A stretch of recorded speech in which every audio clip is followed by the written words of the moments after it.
Hello friends, स्वागत है एक बार फिर से आप सभी का हमारे चैनल एसएस क्लासेस पर।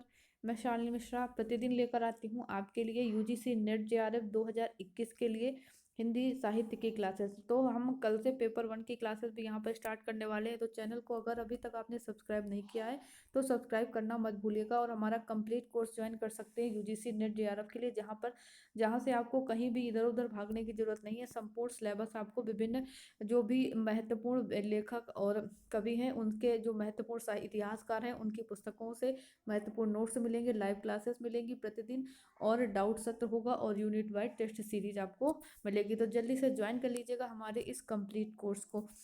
तो चलते हैं, आज हम पढ़ने वाले हैं अष्टछाप के कवि। ठीक है, कृष्ण भक्ति शाखा में कल हमने पढ़ा था, यानी सूरदास के बारे में। ठीक है, आज हम अष्टछाप के महत्वपूर्ण कवि और उसके अलावा जो अन्य कवि हैं उन कवियों को यहाँ पर कृष्ण भक्ति शाखा के पढ़ने वाले हैं। तो चलिए स्टार्ट करते हैं क्लास को। तो कृष्ण भक्ति शाखा के जो अष्टछापी कवि हैं, अष्टछाप कवि जो 8 कवि थे, ठीक है, उनकी बात यहाँ पर करते हैं हम यहाँ पर। तो सूरदास की कहते हैं भाषा भाषा बोलचाल की भाषा के निकट है। ठीक है, और काव्य भाषा बोलचाल की भाषा को लेकर भी वक्र हो जाती है और उसमें वज्री के ठेठ शब्द अवश्य हैं, पर उनका काव्यात्मक विन्यास, अपना संगीत तत्व और नाटकीय भंगिमा, कहते हैं ये वक्रोक्तियों के कारण यानी ये सभी और प्रभावशाली हो गए। तो वल्लभ संप्रदाय में जो कुछ 8 कवि थे, ठीक है, वल्लभ संप्रदाय के 8 कवि थे। अष्टछाप कौन है कि वल्लभ संप्रदाय के जो 8 कवि थे, तो वल्लभाचार्य जी के पुत्र विट्ठल नाथ जी के 4 शिष्य, ठीक है, विट्ठल नाथ जी के जो 4 शिष्य भक्त कवियों ने क्या किया, वल्लभाचार्य के 4 शिष्य और 4 विट्ठल नाथ जी के शिष्य, तो भक्त कवियों को मिला करके उन्होंने अष्टछाप की स्थापना की थी गोस्वामी विट्ठल नाथ जी ने। ठीक है, तो वल्लभाचार्य जी के जो शिष्य थे उनमें से सूरदास, कृष्णदास, परमानंद दास और कुंभन दास को चुना गया। इंपॉर्टेंट है, ये भी क्वेश्चन यहाँ से बनता है कि अष्टछाप में कौन कौन से जो लोग थे वो वल्लभाचार्य जी के शिष्य थे। तो सूरदास, कृष्णदास, परमानंद और कुंभन दास जी। विट्ठलनाथ के शिष्यों की अगर बात करें तो उनमें आते हैं नंददास, चतुर्बुद्ध दास, चित स्वामी और गोविंद स्वामी जी। ये तो इन विट्ठलनाथ जी के 4, वल्लभाचार्य जी के शिष्य 8 लोगों को मिला करके अष्टछाप की स्थापना की गई थी। ठीक है, तो वल्लभाचार्य के शिष्यों की जीवनी 84 वैष्णवन की वार्ता में मिलती है। विट्ठलनाथ के इन शिष्यों का वृत्तांत 252 वैष्णवन की वार्ता में मिलता है। ये चीज भी ध्यान रखिएगा, वल्लभाचार्य जी के शिष्य 84 वैष्णवन में वर्णित है और विट्ठलनाथ जी के शिष्यों का वृत्तांत 252 वैष्णवन की वार्ता में मिलता है। तो कहते हैं लेकिन दोनों ही वार्ताएं अप्रामाणिक मानी जाती हैं और सूरदास के अतिरिक्त अष्टछाप के कवियों में 2 महत्वपूर्ण कहे जा सकते हैं, एक परमानंद और दूसरे नंददास जी। कहते हैं यही महत्वपूर्ण है। तो परमानंद जी के बारे में अगर हम बात करें तो परमानंद जी कहते हैं इनके पदों का संग्रह परमानंद सागर के नाम से मिलता है और सूर सागर की पद्धति पर जो लिखा गया इनका ग्रंथ था। और इस इन पर कहते हैं इसमें इनमें इसमें ना सूर के सागर का विस्तार है और ना गहराई। तो ये ध्यान रखिएगा, कथन हो सकता है न इसमें ना सूर के सागर का विस्तार है ना गहराई, स्थान स्थान पर रीत के मणिमाणक के चमकते हुए अवश्य दिखाई पड़ते हैं, पदों के चरण सटे हुए तथा भाषा संस्कृत निष्ठ है। ठीक है, तो ये बात परमानंद दास की हो गई। दूसरे कवि आते हैं नंददास जी की बात करें तो अनेक ग्रंथों के रचयिता है नंददास जी, बहुत रचनाएं हैं और बहुत परीक्षा में नेट में पूछी भी जाती हैं। तो इनकी संख्या 11 बताई गई नंददास जी की रचनाओं की। तो रास पंचाध्यायी, भागवत, दशम स्कंद, भ्रमर गीत, रूप मंजरी, रस मंजरी, विरह मंजरी, अनेकार्थ मंजरी, नाम मंजरी, रुक्मणी मंगल, श्याम सगाई और सिद्धांत पंचाध्यायी, ये किसकी रचनाएं हैं, नंददास जी की महत्वपूर्ण रचनाएं हैं। तो सभी रचनाएं इनकी ध्यान से जरूर पढ़िएगा, परीक्षा में बहुत पूछी जाती हैं। और इनमें से जो रास पंचाध्यायी और भ्रमर गीत रचना है इनकी, ये बहुत प्रसिद्ध रचनाएं हैं। रस मंजरी नायिका नायक और नायिका भेद का ग्रंथ है। रास पंचाध्यायी श्रीमद् भागवत का अनुसार 5 अध्यायों में विभक्त है और इसमें रासलीला का वर्णन है। ठीक है, इसे भागवत का स्वच्छंद पद अनुवाद भी कह सकते हैं। तो ये उसी रास पंचाध्यायी की कुछ पंक्तियां हैं यहाँ पे कि कोटि कल्प तरु लसत बसत पद पंकज छाही काम धेनु पुनि कोटि कोटि बिलथुत रजमाही। तो ये पंक्तियां ध्यान रखिएगा।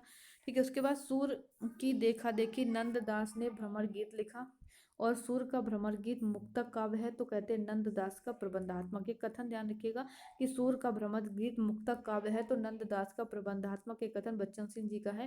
कहते हैं सूर में लोक का रंग है तो नंददास में शास्त्र का। ठीक है, इंपॉर्टेंट है ये पंक्तियां। और सूरदास के भ्रमर गीत में गोपी उत्सव की स्थितियां यह संवाद की स्थितियां कम है, जबकि नंददास के भ्रमर गीत में गोपी और उद्धव का शास्त्रार्थ होता है कथोपकथन के रूप में। ठीक है, उद्धव कहते हैं सुनो ब्रजनार नागरी, इसके उत्तर में गोपियां संबोधित करती है सखा सुनि श्याम के। ससुर की गोपियां सरल और सहज होती हैं। अंतर क्या है दोनों की गोपियों में, तो बताते हैं यहाँ पे बच्चन सिंह जी कि सूर की गोपियां सरल और सहज है और नंददास की गोपियां पंडित हैं यानी ज्ञानी हैं। सूर की भाषा ठेठ ब्रजी है, नंददास की संस्कृत निष्ठ ब्रजी। तो शब्दों के प्रति सजग होने के कारण उन्हें जड़िया कहा गया। इनके विषय में पंक्ति है नंददास जड़िया और कवि गड़िया। ठीक है, अगले आते हैं नंद इसके कवि, तो कृष्णदास का नाम आता है।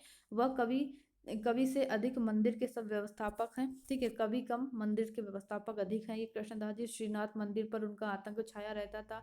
उनके भय से सूरदास जी मंदिर छोड़कर परसौली गांव में रहने लगे थे। ठीक है, उसके बाद अगले अष्टछाप के जो कवि आते हैं कुंभन दास जी। ये गृहस्थ थे, भगवत भक्ति में अत्यंत तन्मय होने के कारण वृंदावन छोड़कर कहीं अन्यत्र जाकर उन्हें पसंद ना था जाना, तो कहते एक बार उन्हें सीकरी बुलाया गया अकबर के द्वारा। वो गए तो जरूर पर खरी खोटी भी सुना आए। कहते हैं उन्होंने ये पंक्ति बहुत प्रसिद्ध है, पूछी जाती है कि भक्तन को कहाँ सीकरी सो काम, आवत जात पनहिया टूटी बिसर गयो हरि नाम। तो ये कुंभन दास की बहुत ही प्रसिद्ध पंक्ति है। ठीक है, अगले हैं गोविंद स्वामी जी। उनके पद गोविंद स्वामी के पद के नाम से संग्रहित हैं। चतुर्भुज दास कुंभन दास जी के पुत्र थे और उनका कोई स्वतंत्र ग्रंथ नहीं मिलता। और छीत स्वामी आगे के पदावली में संग्रहित है। तो ब्रज के प्रति अत्यंत अत्यधिक आस्थावान थे। इन्होंने लिखी पंक्ति अहो विधना तय अचरा पसार मांगो जन्म जन्म दीजो मोहि वे ब्रजवासियो बसिबो। तो ये गोविंद स्वामी की पंक्तियां हैं। तो कहते हैं कि कुछ भी हो सूर सागर के सामने इन कवियों की उक्तियां सूर की जूठी मालूम पड़ती हैं। ठीक है, कथन इंपॉर्टेंट है, पर जाति पाति का भेदभाव उनमें ना था। उनमें शूद्र भी शामिल थे। ब्रजभाषा ब्रज प्रदेश ब्रजदेव के प्रति जाति भावना उनमें कूट कूट कर भरी थी। जनपद के प्रति ये ललक तुलसी के जनपति चित्रण में नहीं मिलती है। तो ये तो थे अष्टछाप के कवि। तो अब आगे चलते हैं इसी विषय इसी में आगे, तो इस शाखा के जो अन्य मधुर उपासक कवि थे उनकी बात करें, तो कहते हैं वल्लभ संप्रदाय के कवियों के में कवियों के समय में ही मधुर उपासक कवि भी हुए। तो मधुर उपासक क्या थे, राधा कृष्ण की रह केल की गोपी भाव और सखी भाव से जो उपासना करते थे वो मधुर उपासक कहलाए। तो इन कवियों में जो प्रसिद्ध कवि थे वो हित हरिवंश और हरिस्वामी। ठीक है, पहले राधा वल्लभ संप्रदाय की स्थापना की, यानी हित हरिवंश ने राधा वल्लभ संप्रदाय की स्थापना की, और सखी और जो हरि स्वामी जी थे वो सखी संप्रदाय के स्थापक थे। ठीक है, तो कुछ लोग राधा वल्लभ संप्रदाय का संबंध ब्रह्म या मध्य मध्य संप्रदाय से जोड़ते हैं। और यह लोगों का मानना है कि हर वैष्णव संप्रदाय का चतुर संप्रदाय में किसी एक से जोड़ने के वो लोग पक्षपाती होते हैं।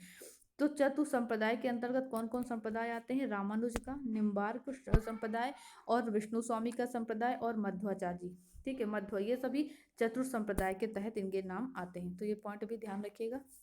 उसके बाद बात करते कहते हैं कि चतुर संप्रदाय अगर इसमें वैष्णव कहलाने के लिए कहते हैं इनमें से किसी से जुड़ना अनिवार्य था, ऐसा माना जाता था।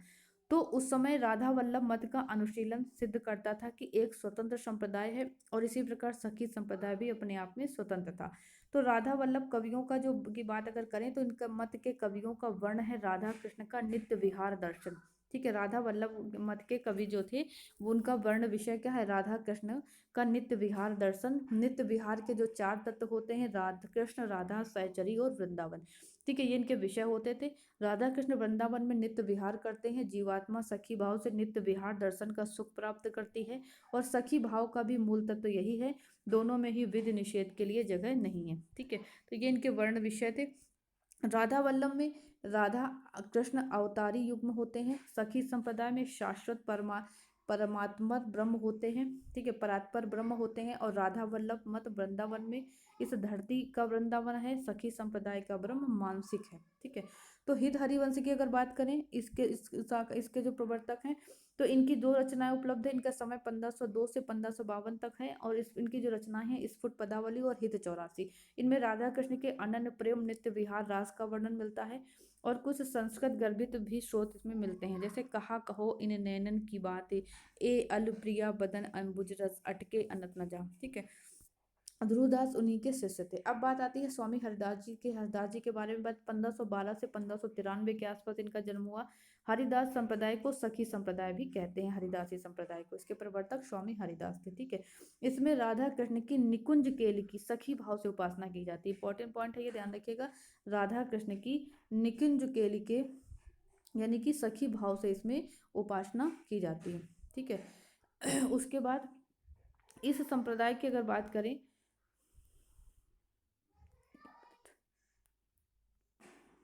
हम्म, तो इस संप्रदाय के जो भक्ति कवि कुंज द्वार पर खड़े होकर के राधा कृष्ण का केली दर्शन और वर्णन करते हुए दिखाई पड़ते हैं। ठीक है, तो इसका विषय जरूर ध्यान रखिएगा।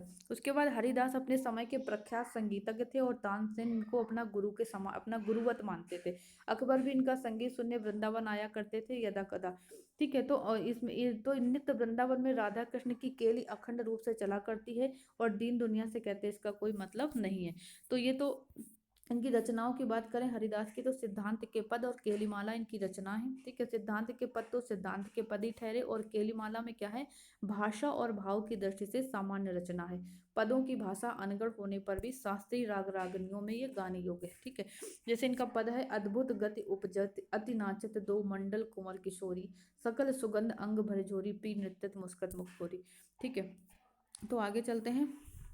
इस शाखा के जो अन्य कवियों पर बात करते हैं तो अगर कहते हैं कि मधुर उपासना की अगर बात करें तो कहते हैं तत्कालिक समाज से क्या संबंध है मधुर उपासना का, इसका प्रादुर्भाव क्यों हुआ, बच्चन सिंह जी कहते हैं। तो कहते हैं यथार्थ की धरती से कटकर इतनी वायवी ये क्यों हो गई।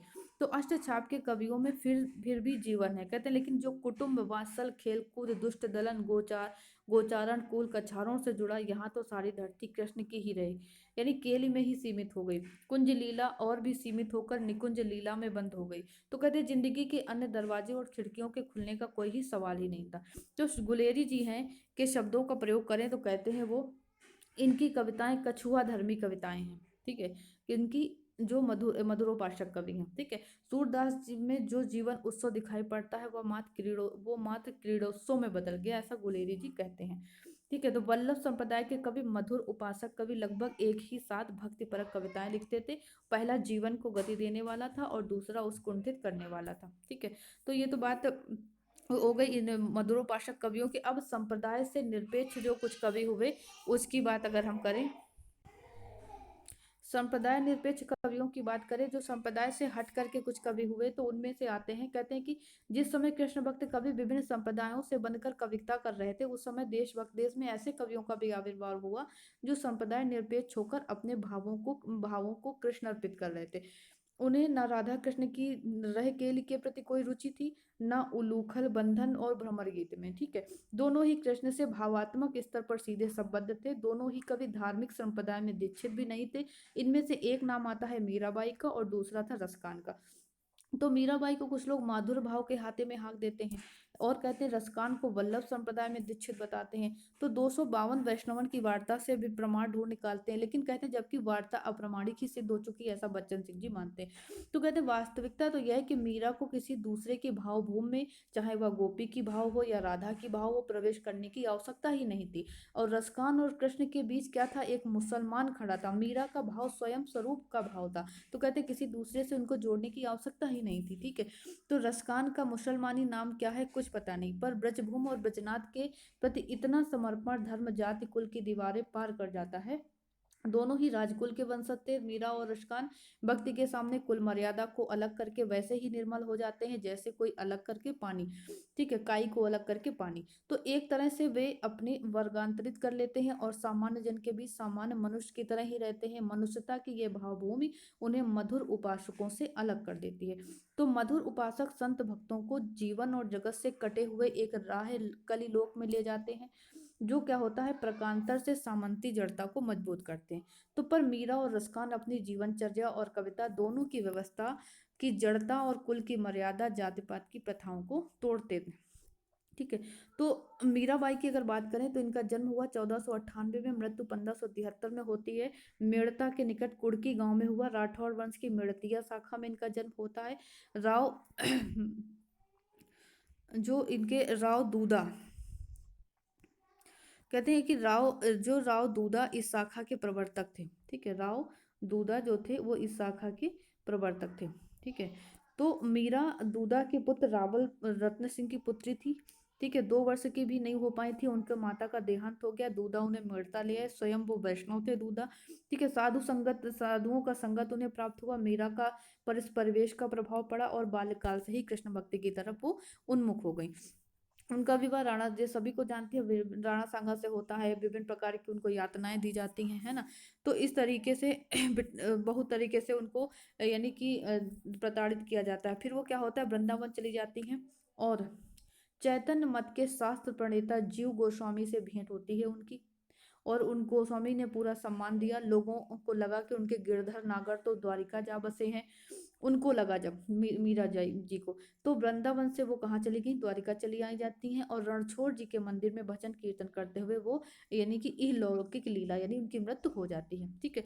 मीरा की रचनाओं की बात करें, कुल संख्या 11 बताई जाती है। गीत गोविंद की टीका, नरसिंह जी का मायरा, राग सूरठ का पद, मलार राग, राग गोविंद, सत्य भामानुरूषणम, मीरा की गरबी, रुक्मणी मंगल, नरसिंह मेहता की हुंडी, चरित और स्फुट पद, ये कुछ इनकी रचनाएं हैं। तो कहते हैं स्फुट पदों को छोड़कर से सभी अप्रामाणिक हैं, ऐसा माना जाता है। और उनके स्फुट पद मीराबाई की पदावली के नाम से प्रकाशित हो चुके हैं। तो मीराबाई एक और सामंती अभिजात्य को एक झटके में तोड़ डालती हैं, तो दूसरी ओर उनकी रचनाओं में अभिजात्य का संयम दिखाई पड़ता है। उनकी रचनाओं में प्रिय के प्रति उनका प्रेम सामान्य मानवीय मर्यादा का उल्लंघन नहीं करता।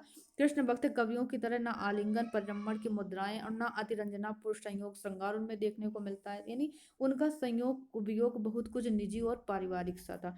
उनमें एक और निर्गुण का पंथ का योग था, अहरनाद शून्य था, महल सूरत त्रिकुटी थी। तो दूसरी ओर सूरदास के विनय पदों की तरह भी पद उनके देखने को मिलते हैं। तो उनका स्वच्छंद व्यक्तित्व किसी रूढ़िग्रस्त धार्मिक घेरे में नहीं पड़ता था। ठीक है। तो आगे चलते हैं। मीरा की जो साधना थी, स्वकीय प्रेम की साधना थी। ठीक है, स्वकीय प्रेम की साधना मानते हैं बच्चन सिंह जी। जाको सिरमौर मुकुट कहती हैं मेरो पति सोई, है ना। वो प्रभु को पतिव्रता की सेज पर पधारने का आमंत्रण देती हैं। इस तरीके से ये मीरा की जो भक्ति थी। तो यहाँ आगे चलते हैं, ये पंक्ति है उनकी, महाने चाकर राखो जी चहुरु, चाह कर रहसु बाग लगासु, ऐसा वो लिखती हैं। ठीक है। तो उसके बाद मीरा की लोकप्रियता का कारण था ऊंचे राजकुल का त्याग करके साधुओं और तंतों और भक्तों के बीच सामान्य जन के स्तर पर भक्ति भाव की अभिव्यक्ति करना। ठीक है। तो ये बात करते हैं अब रसकान जी की, जो अन्य इनके इसी शाखा के अन्य महत्वपूर्ण कवि आते हैं। रसकान की अगर बात करें तो कहते हैं कि 16वीं शताब्दी के आसपास इनका समय माना जाता है रसकान का। कृष्ण भक्ति धारा का प्रभाव कहिए या भक्ति काव्य में चित्रित कृष्ण का मोहक व्यक्तित्व, जिसके कारण सैयद इब्राहिम जैसे मुसलमान क्या हो जाते हैं, रसखान हो जाते हैं। तो रसकान की भक्ति पर रीझ कर भारतेंदु ने लिखा था, इन मुसलमान हरजिन पर कोटिन हिंदू वारिये, है ना। तो पर ना तो रसखान का कोई प्रमाण वृत्त मिलता है, ना उनके कृष्ण भक्त होने का कोई रहस्य, ऐसा बच्चन सिंह जी मानते हैं। तो कहते हैं उनके जीवन वृत्त की गुत्थी सुलझाने के लिए 252 वैष्णवन की वार्ता का सहारा लिया जाता है कि ये दिल्ली के निवासी थे, साहूकार के पुत्र थे। वैष्णव भक्तों ने इनके उस इस प्रेम को कृष्ण प्रेम में बदल दिया। तो वे दिल्ली से वृंदावन आ जाए, विश्वामी विठलनाथ से दीक्षित हो जाते हैं। तो ऐसा कुछ उनके जीवन वृत्तांत के बारे में लोग बताते हैं। ठीक है। तो ये देख गदर दिल्ली साहिबी नगर, दिल्ली नगर मसान, ऐसा उनके विषय में ये प्रचलित है। तो इस तरीके से ऐसा प्रचलित मतलब माना जाता है कि वो दिल्ली के ही थे। ठीक है। ये लड़ाइयाँ पठानों की हो सकती हैं और पठानों मुगलों की भी और मुगलों की भी, ऐसा वो मानते हैं। तो सबसे पहले रसखान के प्रेम ब्रज ब्रज प्रेम पर दृष्टि जाती है। तो रसखान ब्रज प्रेम पर लिखते हैं, मनुष्य हो तो ब्रज के पशु पक्षी हो, यानी मानुष हो तो वही रसखान बसो ब्रज गोकुल गांव के गान, बहुत प्रसिद्ध पंक्तियां हैं। तो ये इनकी पंक्ति हैं। ठीक है। तो काव्य सौंदर्य की दृष्टि से अगर बात करें तो इन्होंने सुजान रसकान ही महत्वपूर्ण है। और उनकी एक रचना आती है दान लीला। ठीक है। तो और भी इनकी रचनाओं की अगर बात करें तो कहते हैं कि इनकी दान लीला इनकी एक महत्वपूर्ण रचना आती है। उसके बाद राधिका अपनी प्रिय सखी के कहने पर जो जो मतलब ये बहुत सारी पंक्तियां यहाँ पर दे रखी हैं। ठीक है। तो आगे चलते हैं। रसखान ने कृष्ण भक्ति परंपरा के जो कवि थे, काव्य पद की परंपरा को छोड़कर कवित्व सवैयों का मार्ग अपनाया था। ठीक है। तुलसीदास उनके समसामयिक थे। उन्होंने राम भक्ति के लिए कवित्व सवैयों को अपनाया और कृष्ण भक्ति के लिए पदों का प्रयोग किया। तो संभवतः कहते हैं रसखान पहले कवि हैं जिन्होंने कवित्व सवैयों में कृष्ण का गुणानुवाद किया। तो इसलिए कहते हैं कई राज दरबारों से उनका संबंध रहा, कवित्व सवैयों की रचना में वो अभ्यस्त थे। इसलिए दरबारी मनोवृत्ति की कोई छाप रसखान पर नहीं देखने को मिलती। सूर और तुलसी में दरबारी कायदे दिखाई पड़ते, पर रसखान उनसे मुक्त होते हैं। ठीक है। तो ये बात रसखान की होती है। उसके बाद कहते हैं संपूर्ण काव्य के बारे में अगर बात करें, संपूर्ण कृष्ण भक्ति काव्य के बारे में, तो कहते हैं बच्चन सिंह जी कहते हैं एक प्रश्न आता है कि राम की अपेक्षा कृष्ण इतने लोकप्रिय क्यों हो गए? कृष्ण राम की तरह मर्यादा पुरुषोत्तम नहीं, उनकी मर्यादाएं उच्च वर्ग की मर्यादाएं हैं। कृष्ण राजा भी है और सामान्य मनुष्य भी, और उनका नटखटपन अच्छा लगता है। तो उच्च वर्गीय मर्यादाओं को तोड़ते हैं, उनमें रागात्मक तो है। ठीक है। तो इस तरीके से वो कहते हैं कि उनमें रागत तो शायद जिंदगी का सबसे अधिक मूल्यवान तत्व है। कृष्ण के साथ संस्कृति के अन्य आयाम भी जुड़े हैं, संगीत नाट्य कला धुन भी जुड़ी है। वो गाय चराते हैं, मौज मस्ती करते हैं, गोपियों से छेड़छाड़ करते हैं, राजसूय यज्ञ में लोगों के पैर धोते हैं, कालिया नाग को नाते, कहते हैं बहुत सारी ऐसी घटना है। मतलब कि सामान्य मनुष्य की भूमि पर विचरण करते हैं और दुष्टों का दमन करते हैं, इसलिए उनकी लोकप्रियता अधिक थी। ठीक है। तो ये था आज की हमारी आज की क्लास, जो हमने कृष्ण भक्ति शाखा पे लिया। वीडियो कैसा लगा जरूर बताइएगा, अधिक से अधिक शेयर कीजिएगा, लाइक भी कीजिएगा, कमेंट करके बताइएगा। और हमारे चैनल को अगर अभी तक आपने सब्सक्राइब नहीं किया तो सब्सक्राइब करना भी मत भूलिएगा। चलते मिलते हैं कल के वीडियो में, अब राम भक्ति शाखा को पढ़ेंगे। ठीक है, ओके, थैंक यू।